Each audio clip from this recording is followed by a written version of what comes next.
తెలంగాణకు ఈ రోజు ఉన్నది ఆత్మ గౌరవ సమస్య, అభివృద్ధి సమస్య. వెనుకబాటుతనం వల్ల ఏర్పాటు వాదాలు వస్తాయి. అన్న తమ్ముల్లా కలిసి ఉన్న వాళ్ళు ఇప్పుడు విడిపోవాలనుకుంటున్నారు. తెలంగాణ ఆత్మ గౌరవాన్ని కాపాడదాం, సెంటిమెంట్ ని గౌరవిద్దాం.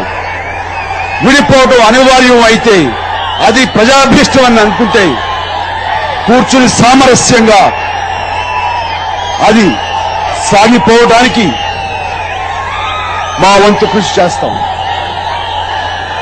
దానికి సహకరిస్తాం. నాకు మీరు అంతా అందించారు ప్రేమని, అంతటిగా నా హృదయంలో పెట్టుకున్నారు.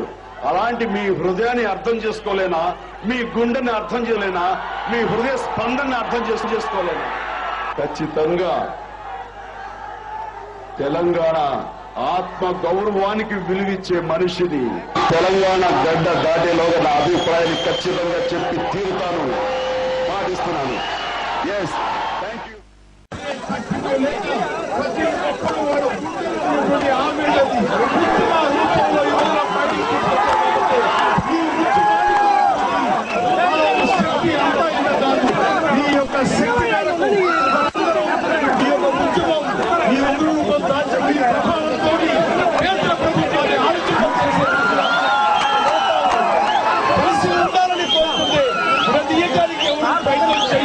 ఖచ్చితంగా సమైక్య ఆంధ్రప్రదేశ్ అనేది వచ్చి తీరుతుంది అందరికీ.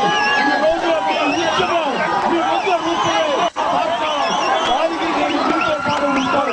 ఈ క్షణంలో ప్రతి ఒక్కరూ కూడాను ఇది మన భవిష్యత్తు కోసం, మన రాష్ట్ర అభివృద్ధి కోసం, మన నెక్స్ట్ తరాల రాబోయే తరాల వాళ్ళ యొక్క ఉన్నతి కోసం, నాణ్యమైన జీవితం కోసం కలిసికట్టుగా ఉండాలి అన్న ఒక ఉద్దేశంతో ఈ రోజున మీరందరూ సమాజమైనందుకు ఖచ్చితంగా ఆ కోరిక బలంతో నెరవేరి తీరుతుందని మేమందరూ కూడా ఆశాభావంతో ఉన్నాము.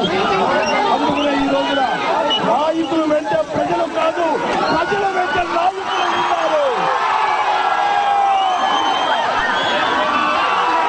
ఈ రోజున మీ గుండెల్లో రగిలినటువంటి ఈ యొక్క అగ్ని, ఈ యొక్క ఉద్యమాగ్ని చల్లారనివ్వకూడదు.